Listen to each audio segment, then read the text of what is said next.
ang lahat po ay nanaya magsiluhod bilang pagbibigay galang sa Banal na Espiritu sa katawan ng minamahal na Apo Conching.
Sumainyo ang kapayapaan. Kay buti ng Ama, kay dakila niya. Ang lahat ay kaya niyang gawin maliban ang kasalanan at kamalian. Tumpak tama ang kanyang mga panukala. Mabubuti lahat ang kanyang mga adhika. Halina mga minamahal ko, naway maramdaman niyo at makilalang lubos siya, upang di masakitan ang isip at damdamin nyo, patuloy ilagang lahat sa Kanya. Ang may pandinig ay nakarinig.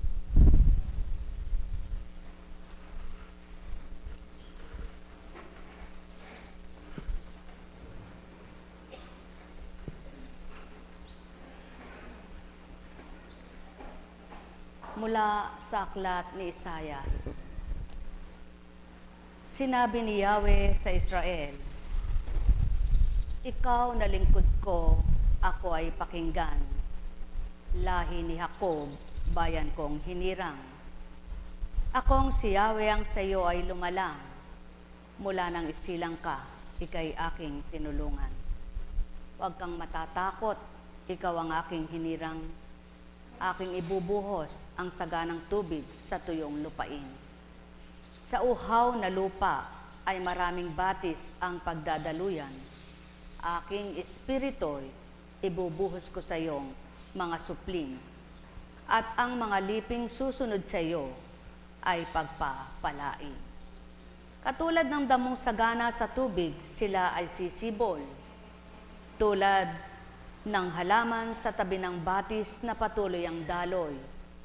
Isa't isa'y magsasabing, ako ay kay Yahweh. Sila ay darating upang makiisa sa Israel.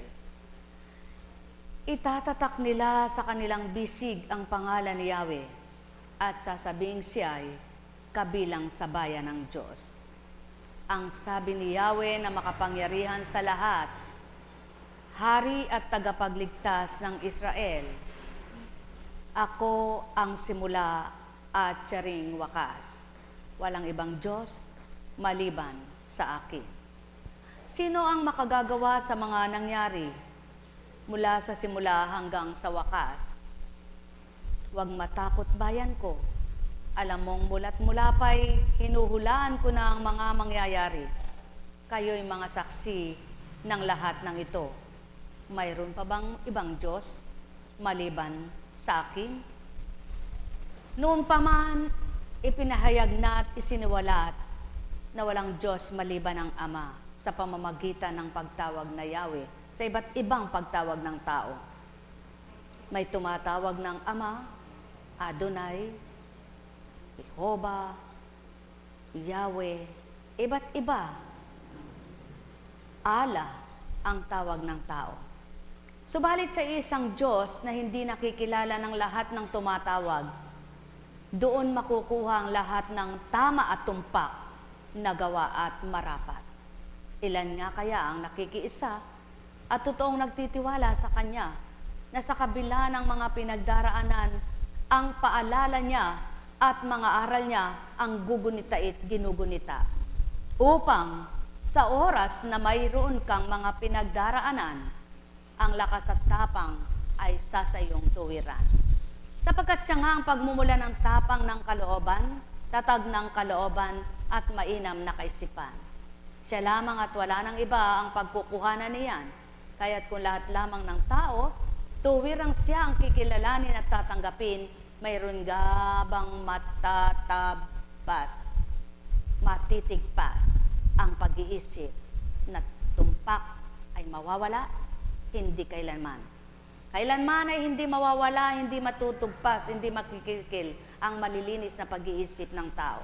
Sapagkat patuloy niyang sisibulin at pasisibulin upang makamtan mo ang tunay na isip na maganda at makakabuti kanino man, maging sa sarili.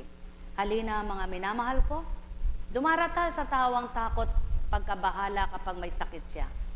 Subalit, walang magbibigay tapang, siglat lakas, maliban ng Diyos ng katotohanan. Halina, halina, halina kayo.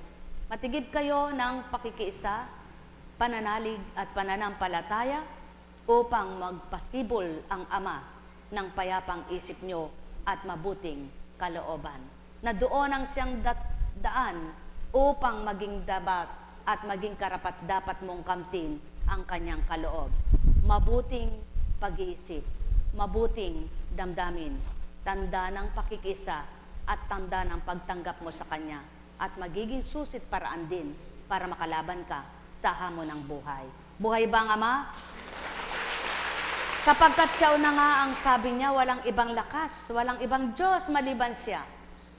Siyang wakas at pasimula ng buhay ng tao. Kayo, masusuri ninyo yan sa buhay nyo. Kapag kayo'y nanghihina na at iniisip nyo pa rin ay ang sarili nyo, lalo kayong humihina o lumalakas kayo? Katulad mo, sa kalalagayan mo, pag pinanghinaan ka ng loob, makalalaban ka pa ba? Hindi na. Kaya kanino ka magmamasid ngayon? Doon sa kapwa mo, nagpapalakas ng loob. Doon sa kapwa mo, malakas ang loob. Hindi ka makikinig ngayon doon sa mga kapwa mong magpapahinang ng loob sa'yo, na magsasabing, ay, ba't ka hindi magpaganyan, magpaganon, magpaganyan? Mabuti kung lahat ng nagsasabi sa iyong paganon ka, bibigyan ka ng pera. Sana, kung tumutulong ang tao, sa bibig na nagsasabing, magpaganon ka, magpaganyan ka, kasabay ang pagbibigay. Dahil hindi lahat ng hindi nagpapagamot, may pera. Maraming hindi nagpapagamot, walang pera, kaya hindi makapagpagamot. Kaya ang gamutang ito, hindi lamang sa walang pera, maging sa may pera, kung may pagtitiwala, paniniwala sa Ama. Buhay ba ang Diyos?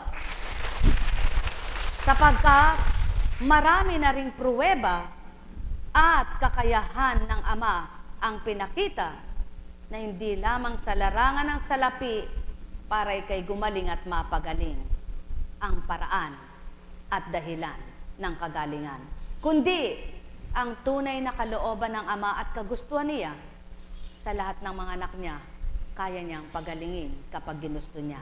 Buhay ba ang Diyos? Tapat ba ang Diyos? Dakila ba ang Diyos? Kaya halina, halina mga minamahal ko, may pinagdaraanan ba kayo? May mga pinagdadalisayan ba kayo? Dinadali sa ibang pananalig nyo? Dinadali sa ibang pananampalataya nyo? Tinitingnan ba ng Ama ang katapatan nyo? Napakita naman ba ninyo sa Kanya ang inyong katapatan? Magalak kayo kung napapakita nyo sa Kanya ang inyong katapatan at naipakikita nyo sa Kanya si tinanggap nyo na sa buhay. Ang may pandinig ay nakarinig. Nekaramanayahana, nekaramanayahana, nekaramanayahana. Buhay ba ang Diyos? Tapat ba ang Diyos? Itaas nga ang kamay ng mga matatapang. Matatapang makibaka sa buhay. Meron bang matapang makibaka sa buhay ng ganang sarili niya lamang? Walang-wala. Kumisan, tingin sa'yo ng tao, tao. Kung minsan pagsusuri sa'yo ng tao. Ngunit kung ikaw mismo, alam mong ikaw ay hindi kikilos at gaganap bilang tao. Buhay ba ang Diyos? Hindi nga lahat ay ipapahayag ng Ama. Nasasabihin, ito sakit mo, ganyan sakit mo, iuulat niya sa'yo. Subalit kung hinahamon mo siya sa pamamagitan ng kanyang espiritu, aba, sasabihin niya, hindi ako nagpapahiya ng tao at hindi ako mamamahiya ng tao. Kaya, salamat sa Ama. Kung kailan parang ayaw mo na gawin sa kapwa mong ganyan, gusto naman ng Diyos gawin mo yan. Tama ba?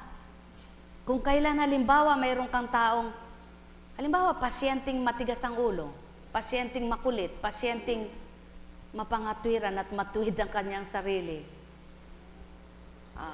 Halimbawa sinabi niya, nagpa-check up na po eka, ako ganun eka, wala naman eka, wala naman po eka makita, o sige dalhin mo resulta.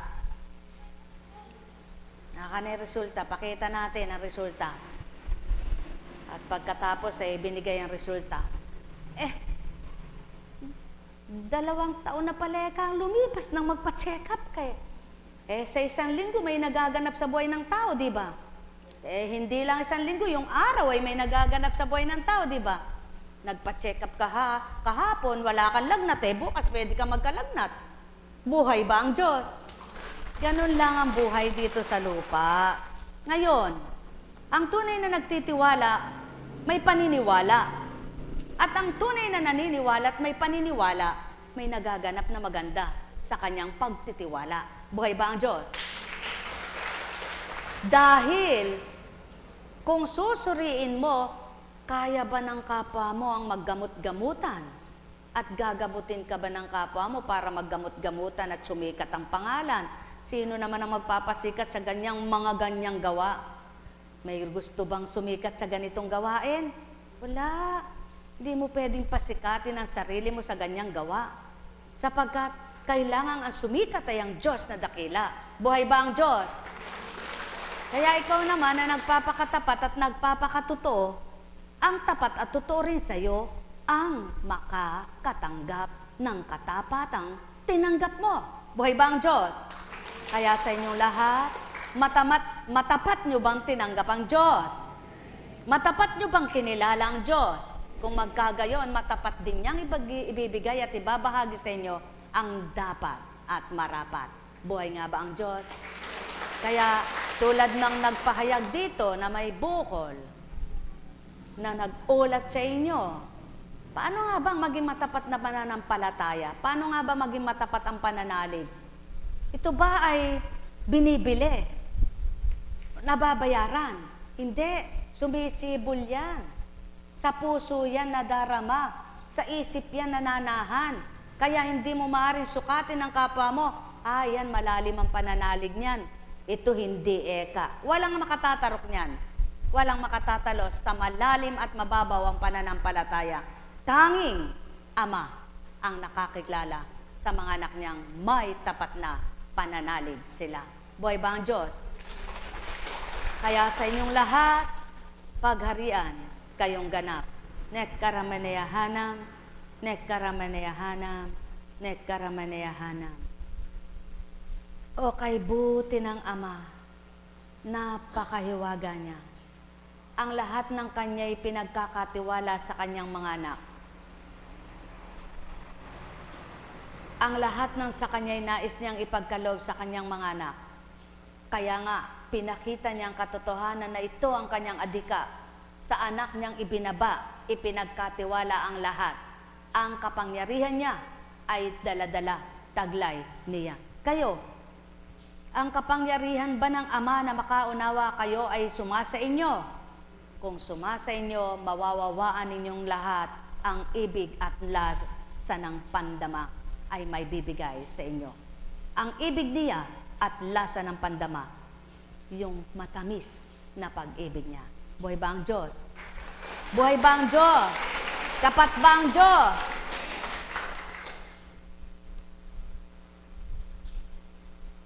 Parang kailan lang, Isang araw, eto na, sunog na ang dayami. Kay daling sunugin ng dayami, Hinambing niya nga sa ipa ang tao. Tama ba? Hinambing niya sa ipa ang tao. Ang tao raw na parang ipa, ang pananampalataya ay magaan. Pag nahipa ng hangin, napapadpad kung saan. Yung mga taong kulang sa pagtitiwala at pananalig sa Panginoon, sa Ama. Para silang pinapadpad ng kawalan. Napapadpad sila sa kawalan. At para ring ipa na pinipinpin at tinitipon na balang araw ay susunugin ang mga anak niyang hindi nagbalik loob sa Kanya. Buhay ba ang Diyos? Buhay ba ang Diyos? Tapat ba ang Diyos? Kaya mga mahal, ano ang masarap? Makiisa sa Kanya? Sumunod sa Kanya? O makiisa sa sanlibutan at sa kapwa-tao bilang laman at katawan? Makiisa ka sa Espiritu ng Ama, matututunan mo ang kalooban niya. Buhay ba ang Diyos? Kaya nga sabi niya mula kay Juan, kung paanong iniibig ako ng Ama, gayon din naman iniibig ko kayo. Manatili kayo sa aking pag-ibig. Kung tinutupad ninyo ang aking mga utos, mananatili kayo sa aking pag-ibig tulad ko. Tinutupad ko ang mga utos ng aking Ama at ako'y nananatili sa kanyang pag-ibig.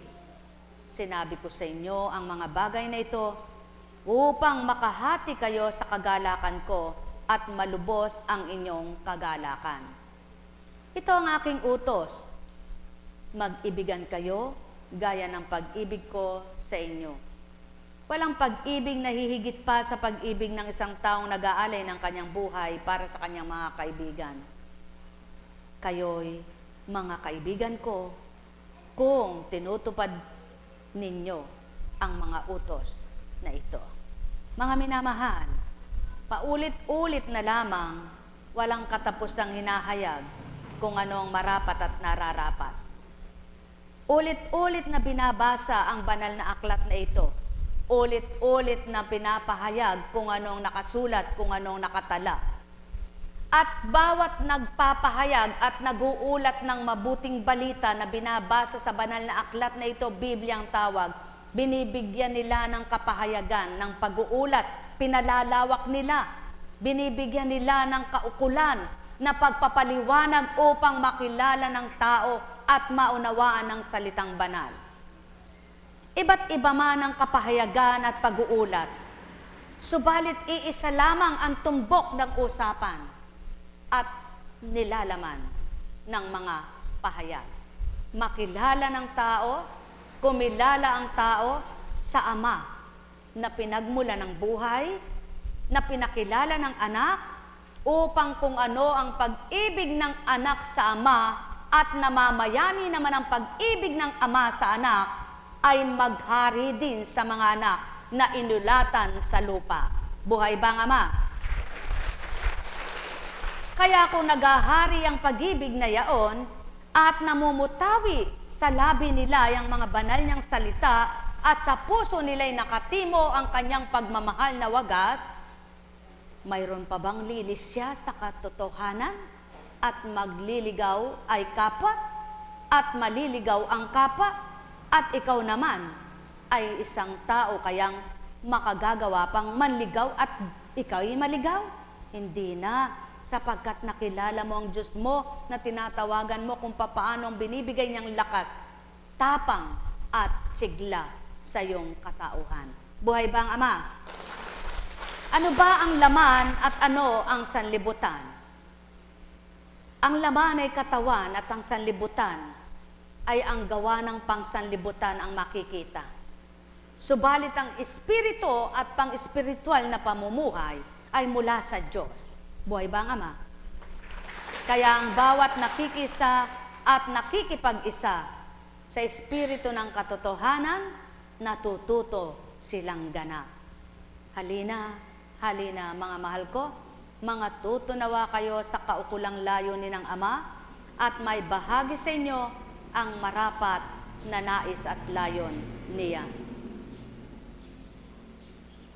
Isang halimbawa, kung ikaw ay isang mag-aaral, bago kang salya sa isang bagong eskwelahan.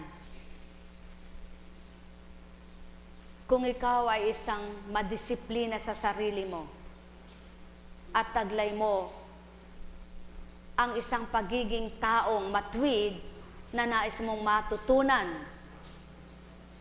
kung ano pa ang maituturo.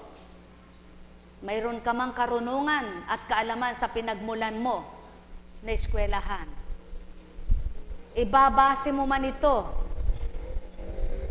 at makikita mo ang malaking kaibahan o magkapantay lamang kapag totoo kang mag-aaral. Buhay ba ang Ama? Kapag may layon ka at pangarap kang makatapos, kapag may pangarap kang magtapos, kapag may pangarap kang makakuha ng kurso, ano man ang tinuturo sa iyo, ninanamnam ng puso mo, pinag-aaralan, hinihimay-himay ng isip mo, at sa bawat pagninilay mo, sa pag-aaral mo, natututo ka tao. Buhay ba ang Ama? Ganon din, masigit na dapat pagnilayan ang salitang banal. Sapagkat ang salitang banal ay di katulad ng libro para sa science, sa social studies na pinapahayag at pinag-aaralang mabuti ng tao, na binibigyang tuon para tumalino ka dito sa mundo. Mga arithmetic, mga Pilipino, mga lengguwahe, sa iba't ibang lengguwahe para matuto ka. Ang salitang banal ay di ka nahahanapan ng iba't ibang wika para lamang matuto ka at makadama ka. Tanggapin mo lamang ang katotohanan at ang Diyos na nag-uulat at nagbibigay ng pahayag sa pamamagitan ng kanyang Espiritu, matututo ang lahat ng nagmimiting mga tuto. Buhay ba ang Ama? At iba ang pag-aaral sa sanlibutan at pag-aaral sa Espiritu. Pag-aaral ng mga banal na salita. Ang pag-aaral sa lupa, gumugugol ka ng utak. Ginugugulan mo ng pag-iisip. Masyado mong ginagamit ang iyong mata, ang iyong utak, ang iyong isip. Sapagkat kailangan ka magsunog ng kilay nang matutunan mong lahat ang mga tinuturo sa iyo sa lupang ito. Ngunit at pasubali, ang karunungang mula sa Ama na sa pamamagitan ng kanyang Espiritu, yun ang pamamaraan para matuto ka tao. Hindi ka maghihirap ang isip, hindi mapapagalang utak mo para matutunan mo ang lahat ng banal na salita ng Ama. Sapagkat ang Espiritong tinataglay mo, ang Espiritong taglay mo at lumulukob sa iyong pagkatao na tinanggap mo at pinaghari ng Ama sa katawan mo, ang siyang magtuturo nito upang mabuksan ang diwa mo, makaunawa ka at makadama ang puso mo. Kaya, wala kang paggugugulan na maghihirap ang iyong katawan, na maghihirap ang iyong isip, na maghihirap ang kamay mo para magsulat ka ng magsulat. At ito ay idagda mo para ng sayo'y pag-aralan at memoryahin mo. Hindi mahihirapan ang mata mo na tumitig ka ng tumitig. Habang hindi mo nakakabisa, ay hindi ka titigil o tutugot magbasa. Hindi makapagpapahirap ng utak mo na kung ano-ano ang iyong minimemorya, sapagkat ang Ama, ang nais niya ay kapayapaan at ang dulot niya sa tao ay kapahingahan, kapanatagan ng isip at kalooban. Buhay ba ang Ama? Kaya kung lahat lang ng tao ay totoong magtutuon sa pag-iisip na maganda sa mabuting layunin ng Ama at adhikain sa buhay nila, wala nang masigit na magpapahalaga sa mga material na bagay na nagpapahirap ng loob at isipan, na nagpapahirap ng kaisipan, sapagkat doon nakatuon ang isip, ang damdamin ay doon nagmimiti, nagnanasa. Buhay ba ang Ama? Kaya ang Ama ay hindi nagbibigay ng kaguluhan at kalituhan. Sino ang nagbibigay? Kailanman ay hindi magbibigay ng kalituhan at kaguluhan ng Ama.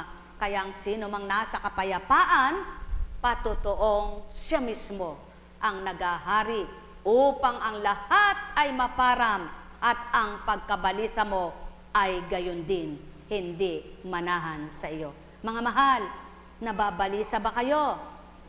Natitigatig ba kayo? Nababahala ba kayo? Pumikit ang mata nyo, tawagin nyo'y amang totoo na maaring baguhin ang isipan nyo at ibibigay niyang payapang pag-iisip ninyo tao. Ang may pandinig ay nakarinig. Sumainyo ang kapayapaan, pagharian kayong lubos, mapuspos kayo ng liwanag. Kaya nga't sinabi niyang maliwanag, hindi ko na kayo inaaring alipin sapagkat hindi alam ng alipin ang ginagawa ng kanyang Panginoon. Sa halip, inaari ko kayong mga kaibigan sapagkat sinabi ko sa inyo ang lahat ng narinig ko sa aking Ama. Maliwanag ang katotohanan. Hindi kayo inaaring alipin kundi kayo'y kaibigan sapagkat isiniwalat binahagi ang lahat ng narinig sa Ama at upang matutunan ng mga anak na binabaan, ibinaliwanag ng mabuti isinasabuhay ang mga aral. Kaya naman, ang ibinabang anak ay nagsabuhay sa kanyang paghahari ng Espiritu. Yaon na nga ang pinakita niyang ang katapatan at pagiging makatotohanan na taglay ay pagmamahal na gawa niyang mainam, nakasadsyad na lubusan. Mga mahal, halina kayo. Magagawa niyo ang lahat alang-alang sa Ama kung tutupdin niyo siya at susunod kayo sa Kanya. Sapagkat mahirap tuparin ito bilang tao, subalit napakagaan ng pagtupad at pagtalima kapag siya ang kasama. Sa gayon, ang anumang hingin ninyo sa Ama sa aking pangalan ay ipagkakalob ko sa inyo. Ito ang inuutos ko sa inyo, mag-ibigan kayo. Hindi lamang maidigdik at masabing, ito ang inuutos ko, gawin na ninyo para masunod na ang sa inyo. Hindi lamang masabing, ano ka ba ang tigas ng ulo mo? Sumunod ka muna para makita mo kung ano gagawin sa iyo ng Ama. Sapagkat walang makakapwersa sa kapwa-tao niya. Sapagkat walang makadidikdik sa kapwa-tao niya. Para siyang magsabi at magpabago dito sa gusto niyang baguhin. Kaya nga, lahat ng lumalapit sa Ama, tumatanggap at umiibig sa Kanya, na natututo sila at natututo silang ganap. Buhay ba ang Ama? Sapagkat hindi mo maaring persahin ng kapwa-tao. Hindi mo maaring dikdikin at sabihin mo, isiksik mo sa utak mo. Ito ang gusto ng Diyos sa iyo. Magbago ka muna. Kundi, ang may pandinig ay nakaririnig, ang may pandama ay makadama. Sumainyo ang kapayapaan, mga minamahal. Nekkaramanyahanam, nekkaramanyahanam, nekkaramanyahanam. Buhay ba ang Diyos? Tapat ba ang Diyos? Dakila bang walang kapantay? Oh, ikaw, ilang taon ka nang nakahulagpos sa iyong toxic goiter?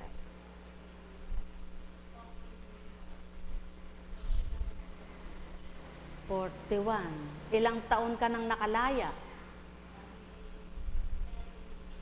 13. Ha? No. Itong gawain ito'y wala pang 30 taon. 29 ka nung magpunta. Ngayon, ilang taon ka na? 41. Sa makatwid, 42. At 12 years. 12 years na. Tama ba yon? 12 taon. 29 plus 41 ka na ngayon? 30. Tama. 12 years. Yung 12 taon na yun, nakilala mo na ba ang Ama? Nadama mo ba siya? Gaano kadali sa Kanya ang ginawa niya?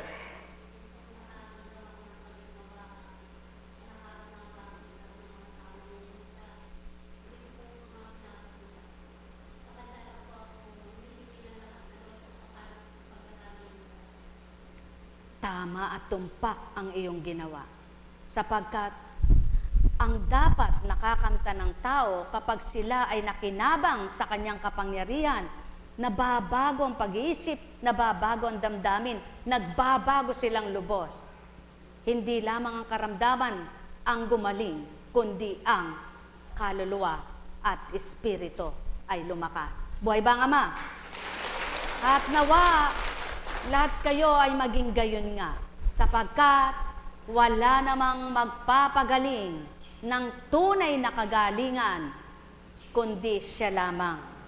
Instrumento lamang ang tao, instrumento lamang ang mga gamot, instrumento lamang ang lahat ng ginagamit, walang tunay na manggagamot. Instrumento ang lahat.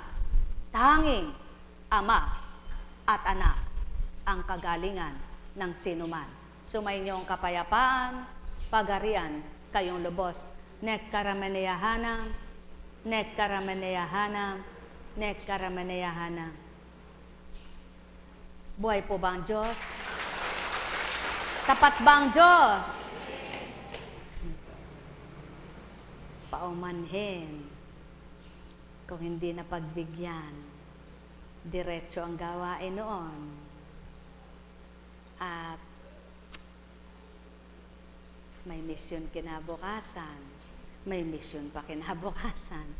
Kaya, kung hindi po kayo napagbibigyan, hindi ibig sabihin ay may tinangi, maawa naman kayo, may katawang lupa din. Buhay ba ang Diyos? Kaya napakabuti ng Panginoon, ano po? Sa bawat kaganapan, mapupuri mo siya. Sa bawat pinakita niya sa iyo, mapapasalamatan mo siya.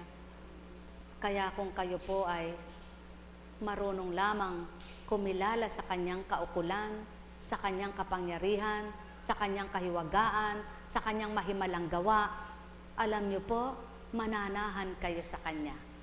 Paano kaming mananahan, Eka? Hindi namin siya nakikita. Aba, kapiloso po. Eh di manahan ang puso mo at sa kanya'y kumilala ka nang madama mo siya at huwag ka nang mawalay pa. Buhay ba ang Diyos? Iba't iba ang kaganapan sa buhay ng tao, iba't iba ang karamdaman na tinatamasa ng tao, subalit iba't ibang karamdaman man at iba't iba ang dinaranas, Ama pa rin ang maghuhulagpos at magbibigay tagumpay. Buhay ba ang Diyos? Tapat po ba ang Diyos?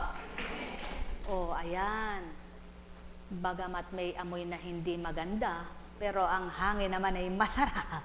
Ano?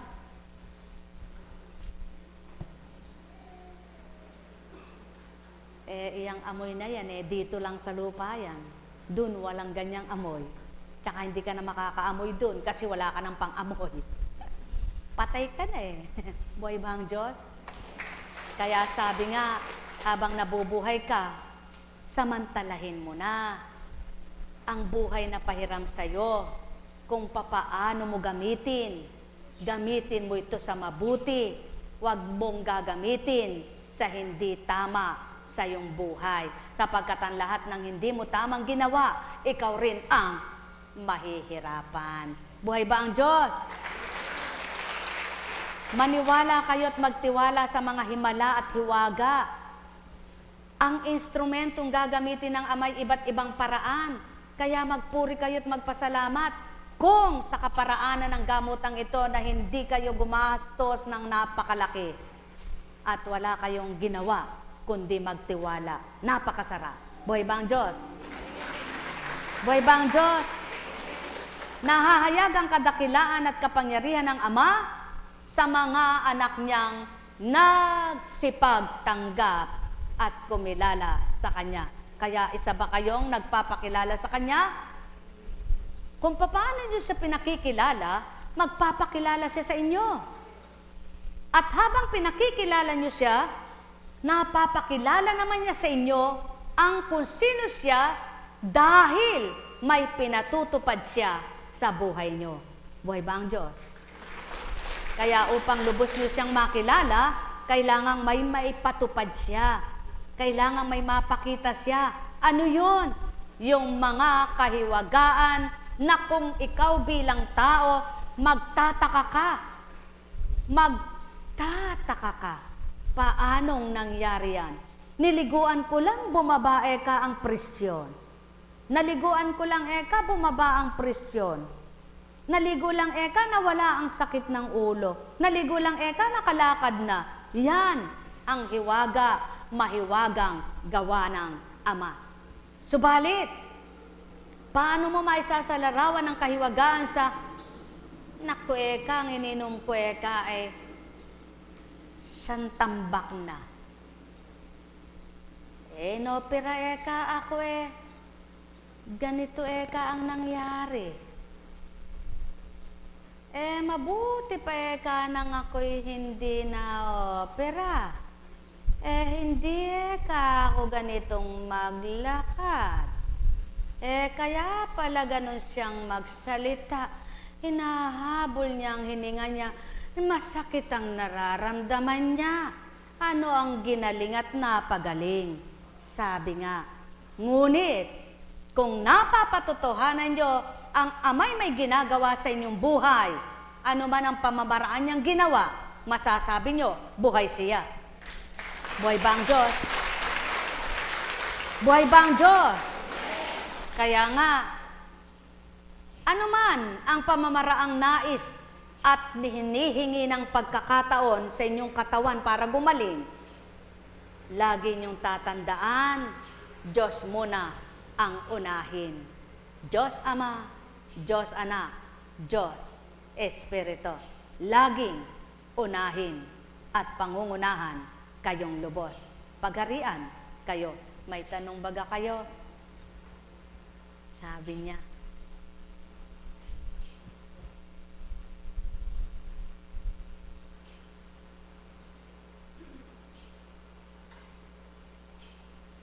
sa mata lang ng tao, iba-iba ang hinubog ng Ama, no? Iba-iba yung bigwas, yung bukas. Ngunit iba't iba man ang bigwas, ang hubog, ang liit, ang laki. Isa lang mata rin ang tawag dyan, mata pa rin. Ano? Pag ba maganda yung mata mo, anong tawag sa'yo? I-Englishin pa beautiful eyes. Pag bulaga, anong tawag? Anong tawag? Nagitla.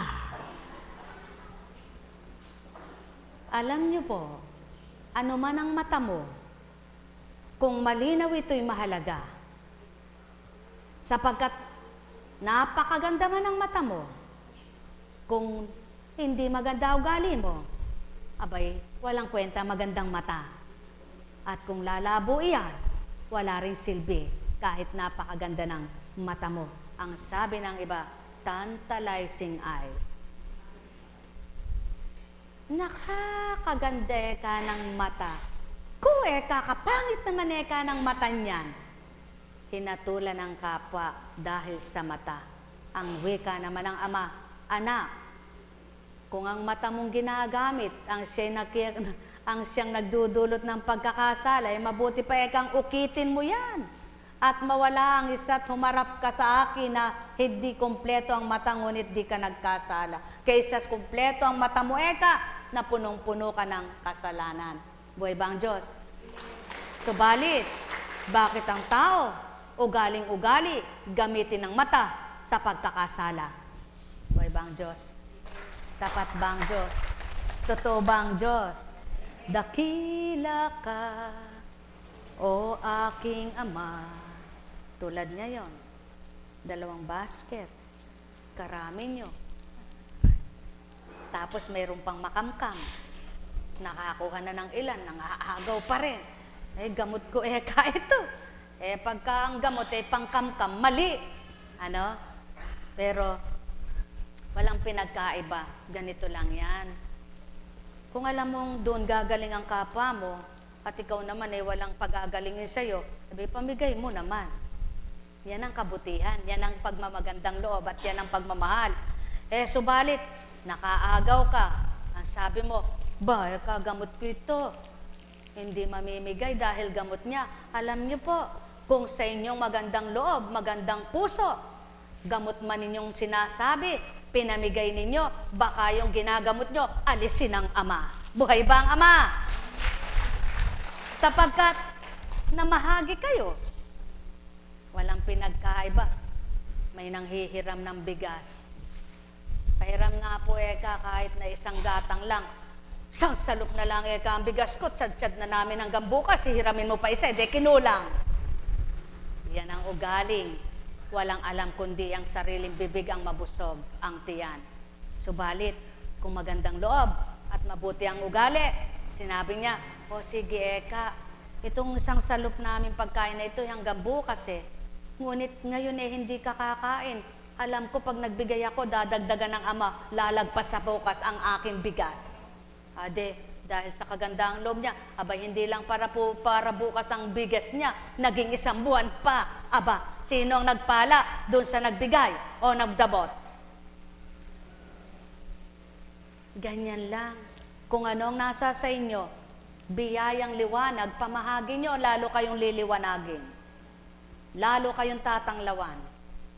Kung biyayang lakas ng pag-uulat ng mga aral para makakilala ang kapwa nyo at kilalanin ng Ama, ipamahagi nyo, huwag nyong itago. Maraming nagsasabi, alam ko na yan.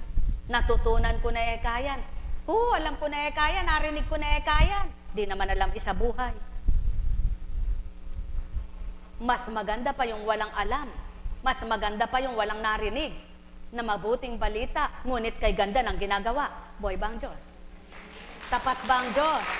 Kapagkat mas nakikinabang yung walang alam, ngunit nasa puso niya ay Ama, nasa isip niya ay aral niya, na hindi man niya naunawaan, hindi niya naririnig, bingis niya. Ang alam niya lang, ang masakit sa akin, hindi ko gagawin sa kapwa ko. Yun lang ang alam niya, sapagkat wala na siyang narinig pa. Ngunit yun ang laging tinatandaan niya, kaya hindi niya ginagawang manakit ng kapwa niya. Sinong makikinabang? Yung maraming alam? Yung alam niya lahat ang kautusan? Ngunit kung manakit naman ang kapwa niya, kay inam? Mga mahal, yan ang pawang katotohanan. Ang may pandinig ay nakarinig. Buhay ba ang Diyos? Buhay ba ang Diyos?